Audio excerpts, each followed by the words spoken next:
Good morning ಮಕ್ಕಳೇ. ನಾನು ಇಂದಿನ ತರಗತಿಯಲ್ಲಿ 2ನೇ ತರಗತಿ ಗಣಿತ ಪಾಠವನ್ನು ನಾನು ಮಾಡ್ತಾ ಇದ್ದೀನಿ. ತರಗತಿಯಲ್ಲಿ ನಾನು ನೋಡಿ ಇಲ್ಲಿ ಸರಳ ರೇಖೆಯನ್ನು ಯಾವ ರೀತಿ ಎಳೆಯೋದು ಅನ್ನೋದನ್ನು ನಾನು ತೋರಿಸ್ಕೊಟ್ಟಿದ್ದೆ. ಅರ್ಥ ಆಗ್ತಿದೆಯಾ? ನಾನು ಇಂದಿನ ತರಗತಿಯಲ್ಲಿ ನೋಡಿ ಪೇಜ್ ನಂಬರ್ 6 ಪೇಜ್ನ ಓಪನ್ ಮಾಡಿ ಕಾಣಿಸಿದೆಯಾ? ಇಲ್ಲಿ ನೋಡಿ, ಪ್ರತಿ ಚಿತ್ರದಲ್ಲಿ ಇರುವ ಸರಳ ರೇಖೆಗಳನ್ನು ಎಣಿಸಿ ಕೊಟ್ಟಿರುವ ಚೌಕದಲ್ಲಿ ಸಂಖ್ಯೆಗಳನ್ನು ಬರಿ ಅಂತ ಇದೆ. ಅರ್ಥ ಆಗ್ತಿದೆಯಾ? ಚೌಕದಲ್ಲಿ ಸಂಖ್ಯೆಗಳನ್ನು ಬರಿ ಅಂತ. ಇಲ್ಲಿ ಸರಳ ರೇಖೆಗಳು ಎಷ್ಟಿದೆ ಅನ್ನೋದನ್ನು ನೀವು ಬರಿಬೇಕು. ನೋಡಿ ಮಕ್ಕಳೇ, ಉದಾಹರಣೆಗೆ ಒಂದು ಅವರೇ ಕೊಟ್ಟಿದ್ದಾರೆ. ನೋಡಿ ಇಲ್ಲಿ ಸರಳ ರೇಖೆ ಅಂತಂದರೆ 1 2. ನೋಡಿ ಇಲ್ಲಿ 1 2, ಹಾಗಾಗಿ 2 ಅಂತ ಅವರೇ ಕೊಟ್ಟಿದ್ದಾರೆ. ಇಲ್ಲಿ ನೋಡಿ, ನೆಕ್ಸ್ಟ್ ಉಳಿದಂಥ ಲೆಕ್ಕಗಳನ್ನ ನಾವು ಮಾಡಬೇಕು. ಇಲ್ಲಿ ನೋಡಿ, ಇಲ್ಲಿ ಎಷ್ಟು ಸರಳ ರೇಖೆಗಳಿದೆ? 1 2 3. ಅರ್ಥ ಆಗ್ತಿದೆಯಾ? ಹಂಗಾಗಿ ಈ ಬಾಕ್ಸ್ಗೆ ನಾವು 3 ಅಂತ ಬರಿಬೇಕು. ಅರ್ಥ ಆಗ್ತಿದೆಯಾ ಮಕ್ಕಳೇ? ನಂತರ ಇಲ್ಲಿ ನೋಡಿ, 2ನೇ ಲೆಕ್ಕ ನೋಡಿ, ಇದಕ್ಕೆ ನಾವು 3 ಅಂತ ಬರಿಬೇಕು.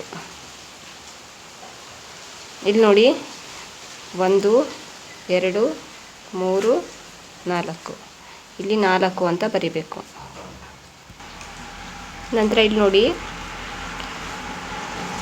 1 2, ಇದು ಸರಳ ರೇಖೆಯಲ್ಲ, ಇದು ಸರಳ ರೇಖೆಯಲ್ಲ, 1 2, ಹಾಗಾಗಿ 2 ಅಂತ ಬರಿಬೇಕು ಇಲ್ಲಿ. ನಂತರ ಇಲ್ಲಿ ನೋಡಿ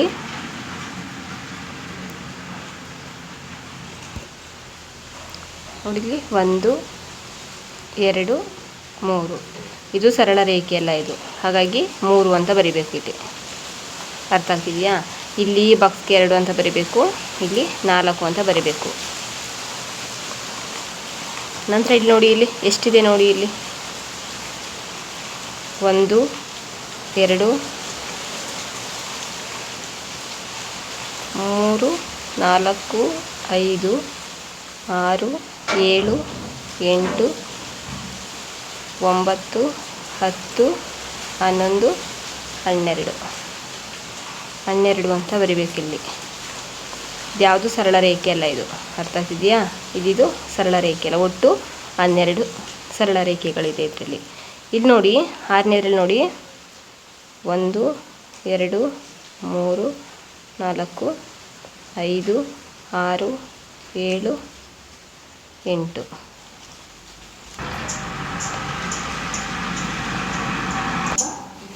ನೋಡಿ 10 11 12 13. ಇಲ್ಲಿ ನೋಡಿ ಮಕ್ಕಳೇ, 1 2 3 4 5 6 7 8 9 10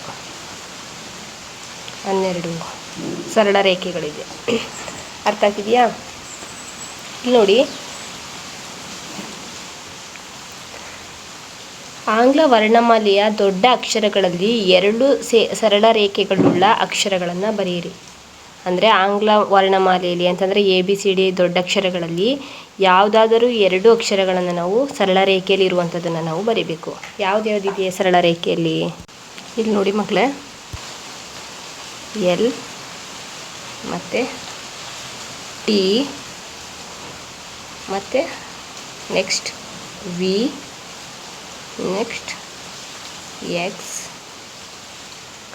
ನೆಕ್ಸ್ಟ್ Y. ನೋಡಿದ್ವಿ, ಇವೆಲ್ಲವೂ ಸರಳ ರೇಖೆಯಲ್ಲೇ ಇದೆ ಅಲ್ವಾ? ನೋಡಿ ಇಲ್ಲಿ ಸರಳ ರೇಖೆಯಲ್ಲೇ ಇದೆ ಅಲ್ವಾ? ಹಾಗಾಗಿ ಆಂಗ್ಲ ವರ್ಣಮಾಲೆಯಲ್ಲಿ ದೊಡ್ಡ ಅಕ್ಷರಗಳಲ್ಲಿ ಸರಳ ರೇಖೆಯಲ್ಲಿ ಬರೆಯೋದು ಅಂತಂದರೆ ಈ ಅಕ್ಷರಗಳನ್ನ ಇಲ್ಲಿ ಬರಿಬೇಕು. ಅರ್ಥ ಆಗ್ತಿದೆಯಾ? ನಂತರ ಇಲ್ಲಿ ನೋಡಿ, ಆಂಗ್ಲ ವರ್ಣಮಾಲೆಯ ದೊಡ್ಡ ಅಕ್ಷರಗಳಲ್ಲಿ ಸರಳ ರೇಖೆ ಇಲ್ಲದ ಅಕ್ಷರಗಳನ್ನು ಬರೆಯಿರಿ. ಸರಳ ರೇಖೆ ಇಲ್ಲದಿರೋ ಅಕ್ಷರಗಳು ಅಂತಂದರೆ ನೋಡಿ, ಇಲ್ಲಿ ಓ ಬರಿಬೋದು. ಓ, ಇದರಲ್ಲಿ ಸರಳ ರೇಖೆ ಕಾಣಿಸಿದೆಯಾ?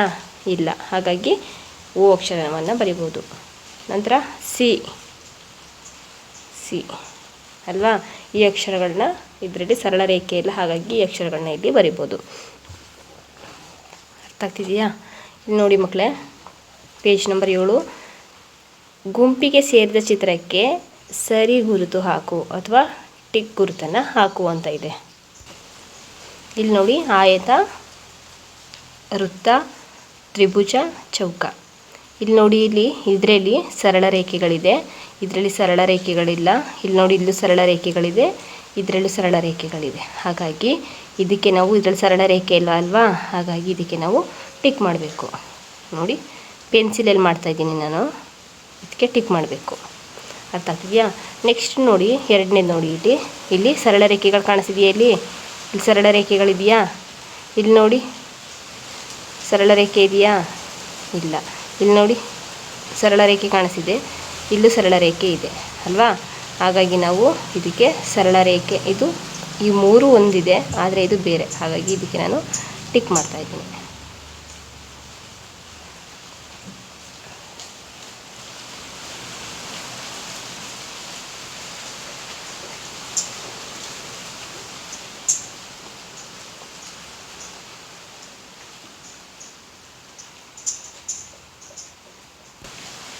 ನಂತರ ಇದು ನೋಡಿ ಮಕ್ಕಳೇ, ಫೋರ್ತ್ ಮೇನು, ಸರಿ ಗುರುತು ಹಾಕಿ ಸರಿ ಅಥವಾ ತಪ್ಪು ಗುರುತಿಸು.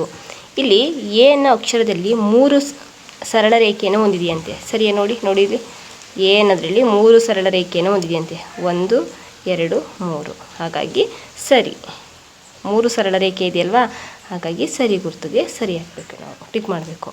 ನೆಕ್ಸ್ಟು ಎಂ ಅಕ್ಷರವು 3 ಸರಳ ರೇಖೆಯನ್ನು ಹೊಂದಿದೆ.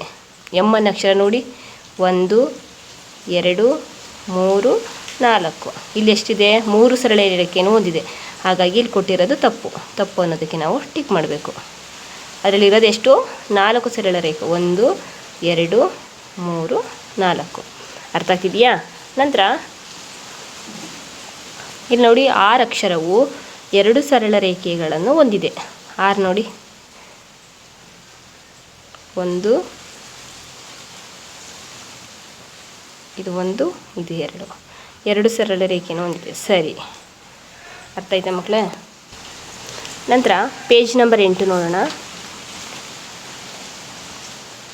ಪೇಜ್ ನಂಬರ್ 8, 5th ಮೇನು, ಚುಕ್ಕಿಗಳನ್ನು ಸೇರಿಸಿ ಅಳತೆ ಪಟ್ಟಿ ಸಹಾಯವಿಲ್ಲದೆ ಸರಳ ರೇಖೆಗಳುಳ್ಳ ನಿನ್ನ ಕಲ್ಪನೆಯನ್ನು ಚಿತ್ರ ಬರಿ.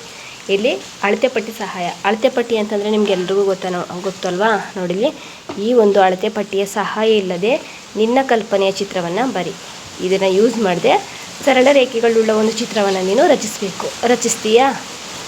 ಸರಿ. ನಂತರ ಸರಳ ರೇಖೆಗಳನ್ನು ಎಳೆಯುವುದು. ಇಲ್ಲಿ ನೋಡಿ, ಬಿಂದುಗಳನ್ನು ನೇರ ಗೆರೆಗಳಿಂದ ಸೇರಿಸು. ಬಿಂದುಗಳನ್ನು ಅಂತಂದರೆ ಇಲ್ಲಿ ಕೊಟ್ಟಿದೆ ನೋಡಿ, ಇಲ್ಲೊಂದು ಚುಕ್ಕಿ ಇದೆ, ಇಲ್ಲೊಂದು ಚುಕ್ಕಿ ಇದೆ, ಇದನ್ನು ಬಿಂದುಗಳಂತ ಕರಿತೀವಿ. ಈ ಬಿಂದುಗಳನ್ನು ಸೇರಿಸ್ಬೇಕು. ನೋಡಿ ಇಲ್ಲಿ ಕಾಣಿಸಿದೆಯಾ? ಇದನ್ನು ನಾವು ಅಡ್ಡಗೆರೆ ಅಂತ ಕರಿತೀವಿ. ಹಿಂಗೆ ಹಾಕಿದ್ದೀವಿ ಅಲ್ವಾ, ಹಂಗಾಗಿ ಅಡ್ಡಗೆರೆ ಅಂತ ಕರಿತೀವಿ. ಇಲ್ಲಿ ನೋಡಿ, ಈ ಗೆರೆಗೂ ಸೇರಿಸ್ಬೇಕು. ಇದನ್ನು ಲಂಬಗೆರೆ ಅಂತ ಕರಿತೀವಿ. ನೋಡೋದಕ್ಕೆ ಒಂದು ಥರ ಇದೆಯಲ್ವಾ, ಒಂದು ಬರಿತೀವಲ್ಲ ಆ ಥರ ಇದೆಯಲ್ವಾ, ಈ ಥರ ಇದ್ದರೆ ಲಂಬಗೆರೆ ಅಂತ ಕರಿತೀವಿ. ನಂತರ ಇಲ್ಲಿ ನೋಡಿ,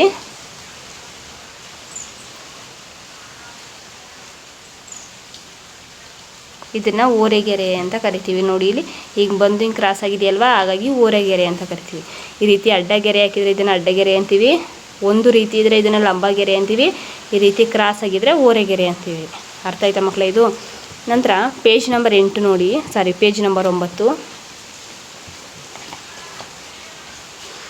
ಅಳತೆ ಪಟ್ಟಿಯ ಸಹಾಯದಿಂದ ಚುಕ್ಕಿಗಳನ್ನು ಅನುಕ್ರಮ ಸಂಖ್ಯೆಗನುಗುಣವಾಗಿ ಸೇರಿಸು. ಅಳತೆ ಪಟ್ಟಿ ಸಹಾಯ ಅಂತಂದರೆ ಈ ಸ್ಕೇಲಿನ ಸಹಾಯದಿಂದ ನೀನು ಚುಕ್ಕಿಗಳನ್ನು ಅನುಕ್ರಮವಾಗಿ ಅಂತಂದರೆ 1 2 3 ಈ ಥರ ಅನುಕ್ರಮವಾಗಿ ನಾವು ಸೇರಿಸ್ತಾ ಬರಬೇಕು.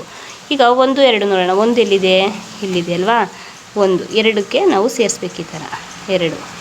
ನಂತರ 3 4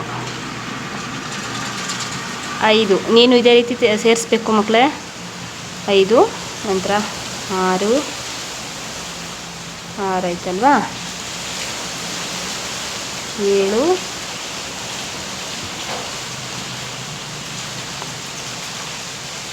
8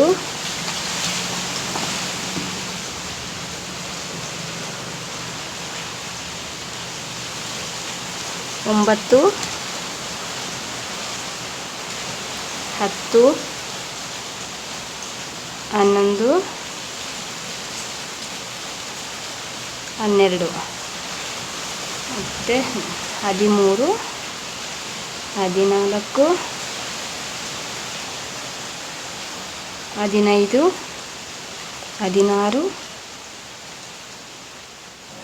17. ನೋಡಿ ಮಕ್ಕಳು, ನಾನು ಈ ರೀತಿ ಸೇರಿಸಿದ್ದೀನಿ. ಅರ್ಥ ಆಗ್ತಿದೆಯಾ? ಇಲ್ಲಿ ನೋಡಿ ಮಕ್ಕಳೇ, ಇಲ್ಲಿ 14ರಿಂದ 15ರವರೆಗಿನ ರೇಖೆ ಅಡ್ಡ ರೇಖೆ. ನೋಡಿ ಇಲ್ಲಿ 14ರಿಂದ 15 ಅಡ್ಡ ರೇಖೆ ಇದೆಯಲ್ವಾ, ಹಾಗಾಗಿ ಅಡ್ಡ ರೇಖೆ ಅಂತ ಅವರೇ ಕೊಟ್ಟಿದ್ದಾರೆ. 11ರಿಂದ 12ರವರೆಗಿನ ರೇಖೆ, 11ರಿಂದ 12. ಇಲ್ಲಿ ನೋಡಿ, ಇಲ್ಲಿ ಉದ್ದ ಇದೆಯಲ್ವ ಇದು, ಹಾಗಾಗಿ 11ರಿಂದ 12 ಅಂತಂದರೆ ಲಂಬ ರೇಖೆ.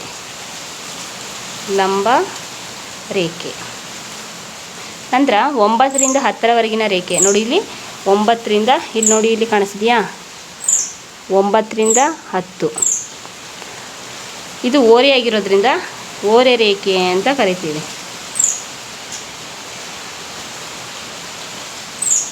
ಓರೆ ರೇಖೆ ಅಂತ ಕರಿತೀವಿ. ಅರ್ಥ ಆಗ್ತಿದೆಯಾ? ಇಲ್ಲಿ ನೋಡಿ, ನಂತರ ಚಿತ್ರದಲ್ಲಿ ಅಡ್ಡ ರೇಖೆ, ಲಂಬ ರೇಖೆ ಮತ್ತು ಓರೆ ರೇಖೆಗಳನ್ನು ಗಮನಿಸು ಅಂತ ಇದೆ. ಇಲ್ಲಿ ನೋಡಿ, ಇಲ್ಲಿ ಅಡ್ಡವಾಗಿದೆ ಇದು, ಹಾಗಾಗಿ ಇದನ್ನು ಅಡ್ಡಗೆರೆ ಅಂತ ಕರಿತೀವಿ. ಇದು ನೋಡೋದಕ್ಕೆ ಒಂದು ಅನ್ನೋ ಥರ ಇದೆ. ನೋಡಿ ಇಲ್ಲಿ ಕಾಣಿಸ್ತಿದೆ, ಇಲ್ಲಿ ಒಂದು ಥರ ಅಂತಲೇ ಇದೆ ಅನ್ನೋ ಥರ ಇದೆ, ಹಾಗಾಗಿ ಇದನ್ನು ಲಂಬ ರೇಖೆ ಅಂತ ಕರಿತೀವಿ. ಇದು ನೋಡಿ, ಇದು ಓರೆ ಆಗಿದೆಯಲ್ವ, ಹಾಗಾಗಿ ಓರೆ ರೇಖೆ ಅಂತ ಕರಿತೀವಿ. ಅಡ್ಡ ರೇಖೆ, ಲಂಬ ರೇಖೆ, ಓರೆ ರೇಖೆ, ಈ ಮೂರನ್ನು ಚೆನ್ನಾಗಿ ನೆನಪಿಟ್ಕೋಬೇಕು ಮಕ್ಕಳೇ. ನಂತರ ಪೇಜ್ ನಂಬರ್ 10.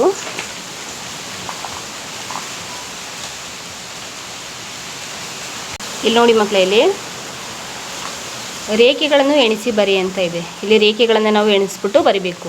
ಅಡ್ಡ ರೇಖೆಗಳು ಯಾವ್ದ್ಯಾವ್ದಿದೆ ನೋಡಿ, ಇಲ್ಲಿ ಈ ರೀತಿ ಅಡ್ಡವಾಗಿದೆಯಲ್ವಾ, ಇಲ್ಲಿಂದ ಇಲ್ಲಿಗೆ 1, ಇಲ್ಲಿಂದ ಇಲ್ಲಿಗೆ ನೋಡಿ, ಇಲ್ಲಿಂದ ಇಲ್ಲಿ ಅಡ್ಡ ರೇಖೆ ಅಲ್ವಾ, ಹಾಗಾಗಿ 2 ಅಡ್ಡ ರೇಖೆಗಳು ಇದೆ. ಅರ್ಥ ಆಗ್ತಿದೆಯಾ? ಕಾಣಿಸ್ತಿದೆಯಾ? ನಂತರ ಲಂಬ ರೇಖೆ ಅಂತಂದ್ರೇನು, ಒಂದು ಥರ ಇರಬೇಕು, ನೋಡೋದಕ್ಕೆ ಒಂದು ಬರಿತೀವಲ್ಲ ಆ ರೀತಿ ಇರಬೇಕು. ನೋಡಿ ಇಲ್ಲಿ 1, ಇಲ್ಲಿ ಕಾಣಿಸ್ತಿದೆಯಾ 1, ಇಲ್ಲೊಂದು ಕಾಣಿಸ್ತಿದೆ ನೋಡಿ 2. ಲಂಬ ರೇಖೆಗಳು ಎಷ್ಟಿದೆ? 2 ಇದೆ. ಮತ್ತು ಓರೆ ರೇಖೆಗಳು, ಇಲ್ಲಿ ನೋಡಿ, ಇಲ್ಲಿ 1, 2 ನೋಡಿ, ಇಲ್ಲಿ ಕಾಣಿಸ್ತಿದೆ, ಇಲ್ಲಿ ಇದು ಓರೆ ರೇಖೆ, ಇದು ಓರೆ ರೇಖೆ 2, 3 ಮತ್ತು 4,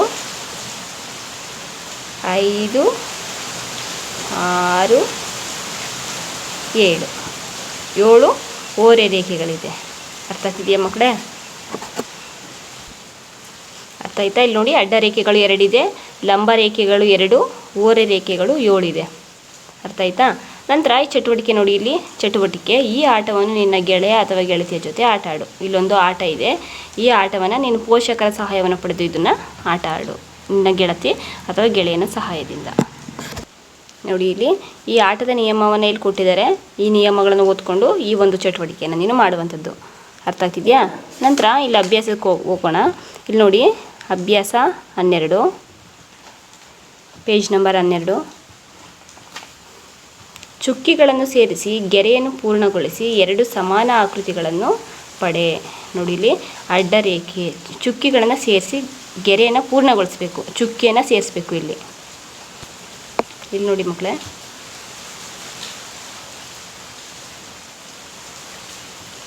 ನೋಡಿ ಇಲ್ಲಿ 2 ಸಮಾನ ಆಕೃತಿಗಳಾದವು ಅಲ್ವಾ. ನೋಡಿ, ಇಲ್ಲಿ ಒಂದು ಹೆಚ್ಚು ಇಲ್ಲ ಕಡಿಮೆನೂ ಇಲ್ಲ, 2 ಸಮವಾಗಿದೆ. ಇಲ್ಲಿ ಕಾಣಿಸಿದೆಯಾ? ನಂತರ ಇಲ್ಲಿ ನೋಡಿ,